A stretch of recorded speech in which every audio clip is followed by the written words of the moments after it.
Hello again, and welcome back to the studio. Today I'd like to take you through as I finish this piece. I've officially titled the piece Ash, and I'll go into that and why I've titled it the way I have in a little bit.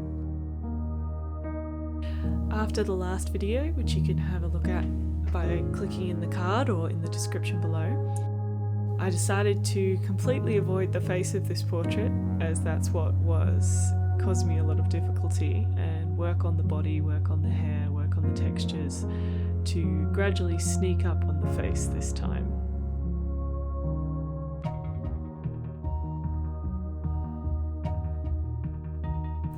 I've let the painting dry in between the last video and this one, so it's a completely dry surface I'm working back into, and just adding oil to the areas that I'm working on. Due to the nature of drying oil paint, some sections appear more high contrast than others because some have wet medium on them and some are dry. This is a normal thing with oil paint. It's not until you apply the varnish that everything evens out, so make sure to watch till the end of the video to see the varnish go on.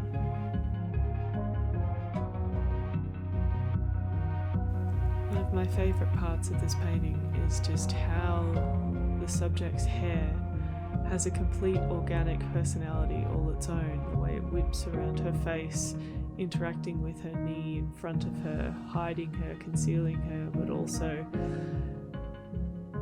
sort of complementing her and what she's doing. The wind is directly influencing her body, and yet at the same time it doesn't seem alien.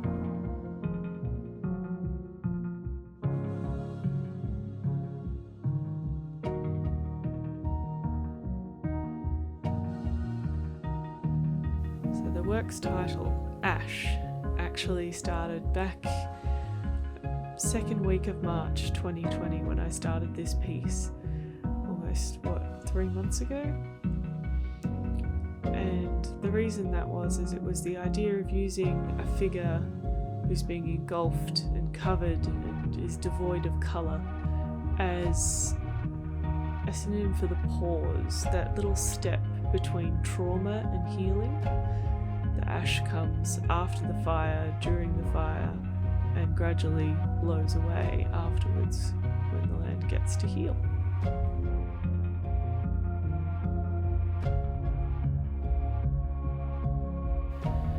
I like the definition of ashes. It was a pallor in the skin, suggestive of illness or death. Ruins, especially the residue of something destroyed. Remains, vestiges, the ashes of their love. The ashes of the past. Ashes usually elicit grief and sorrow, but here I wanted ashes to also indicate hope, optimism. We protect ourselves to heal after traumatic events, after life changes around us, and at the same time we know that this in-between moment, this pause, it will subside in time. And I didn't realise how much these initial goals that I had for this piece would hold true, as over the last few months the world has reached a new level of intense and will continue to do so for a long time. But we'll get there.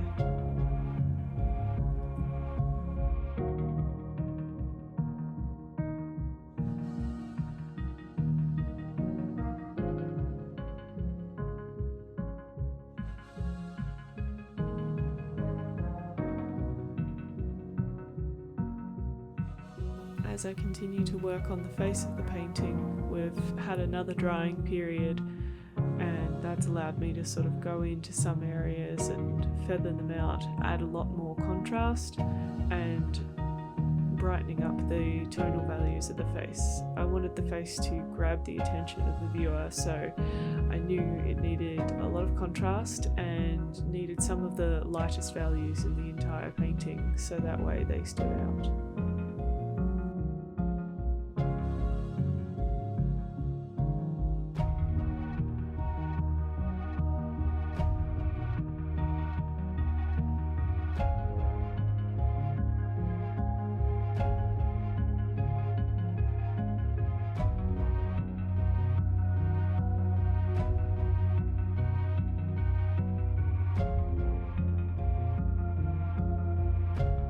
of the scariest parts of the painting are where I have to commit to a line.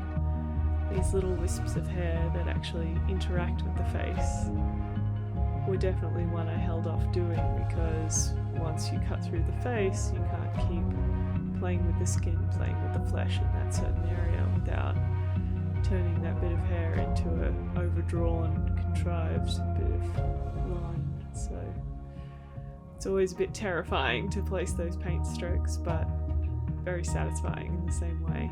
I know I'm getting closer to my goal.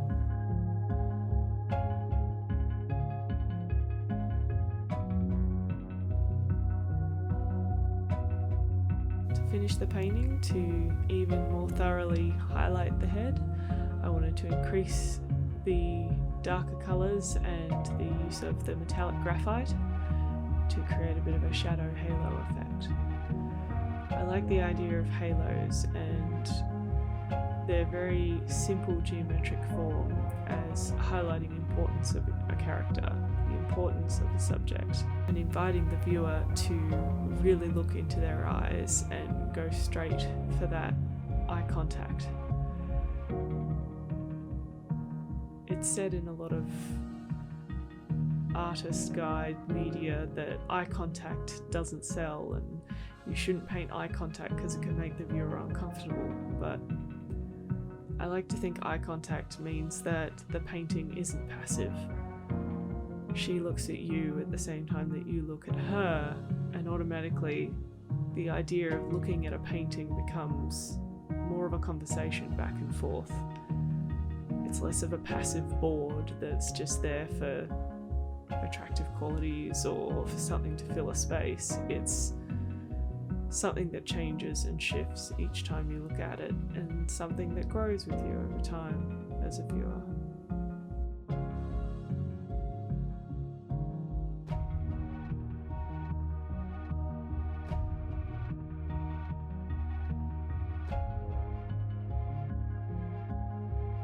And just like that, 3 months later,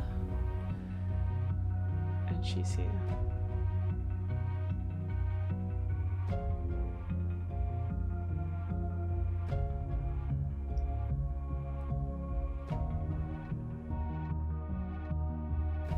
Another bit of drying, we get the most satisfying part. Before sending my painting off to the framer, she gets a nice coat of retouch varnish. This is a breathing varnish that allows the painting to continue to cure underneath. And here you get to see the true power of varnish, evening out all the tones and getting rid of any sunken in dull spots.